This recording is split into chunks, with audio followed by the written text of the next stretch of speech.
Importancia política de la República restaurada. La restauración de la República inicia formalmente con la entrada de Benito Juárez y su ejército a la Ciudad de México el 15 de julio de 1867.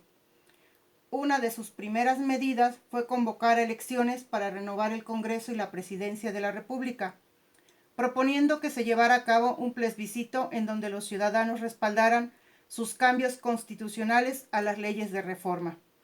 Benito Juárez y el general Porfirio Díaz se presentaron como candidatos a las elecciones.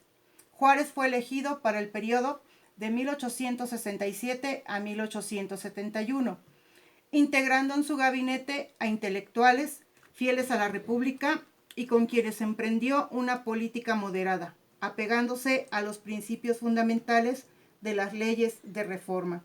En 1871 se presentaron como candidatos Benito Juárez, Sebastián Lerdo de Tejada y Porfirio Díaz.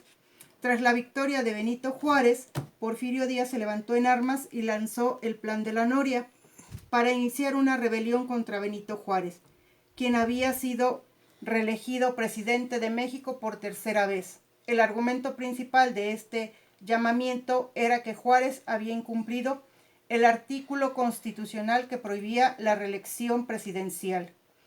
En 1872 Juárez murió y Sebastián Lerdo de Tejada llega a la presidencia de manera interina. Durante su gestión hace reformas constitucionales, restableciendo el Senado de la República e incorporando las leyes de reforma, impulsando al mismo tiempo medidas de corte radical contra la Iglesia.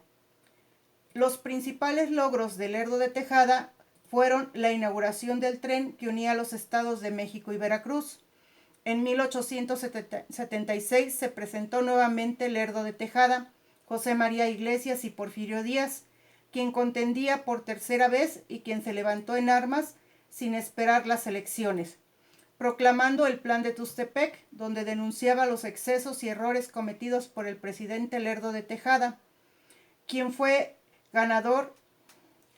Su triunfo fue impugnado, quedando de manera provisional José María Iglesias, y ante el triunfo de la Revolución de Tuxtepec se vio obligado a dejar el país. El 5 de mayo de 1877, Porfirio Díaz se convierte en presidente de México, llegando con una nueva generación política integrada por militares que participaron en la Guerra de Intervención. Balance de las primeras décadas de vida independiente. Las guerras y rebeliones indígenas y campesinas, las luchas por el poder durante el siglo XIX propiciaron la bancarrota y el endeudamiento, factores que frenaron el desarrollo económico de la nación, limitando la actividad comercial y la industrialización. En la segunda mitad del siglo XIX se gestó un cambio en la estructura económica. Las medidas tomadas por Juárez contra la usura permitieron a la banca internacional abrir sucursales en el país y emitir papel moneda, facilitando las transacciones comerciales, impulsando actividades productivas, apertura de nuevos puertos y delimitación de una frontera clara con los Estados Unidos, reactivándose el comercio exterior y creando polos de desarrollo económico. Tras la restauración de la República fue necesario reparar los caminos y conectar los puertos con las principales ciudades. La construcción de vías férreas de Veracruz con la Ciudad de México representó una obra que permitiría la reactivación del mercado interno. A nivel político, la Iglesia y el Ejército perdieron sus privilegios, por lo que la venta de los bienes que representaba la quinta parte de la riqueza de la nación estaban en manos de la Iglesia, lo que permitió sanear la hacienda pública. La clase empresarial y burocracia fueron beneficiados por el proceso de desamortización de los bienes del clero.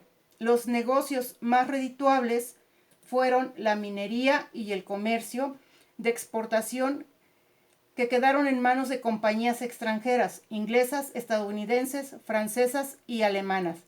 La mayor parte de la población indígena, artesanos, rancheros, obreros, peones, sirvientes, empleados, vendedores y campesinos, no mejoró sus condiciones de vida. Algunos sectores incluso tuvieron mayor deterioro. A nivel cultural, los principales avances se dieron en el ámbito educativo, estableciendo la enseñanza primaria obligatoria y gratuita. En este periodo se fundaron la Escuela Nacional Preparatoria y la Escuela Normal, sumándose a otras escuelas de nivel superior como la Escuela Nacional de Ingeniería, de Jurisprudencia. El cambio más radical fue la secularización de la educación, seguida por la introducción del positivismo como principio rector de los planes y programas de estudio. A finales del siglo XIX, México se consolidó como una nación independiente y soberana, quien daba sus primeros pasos hacia la modernización.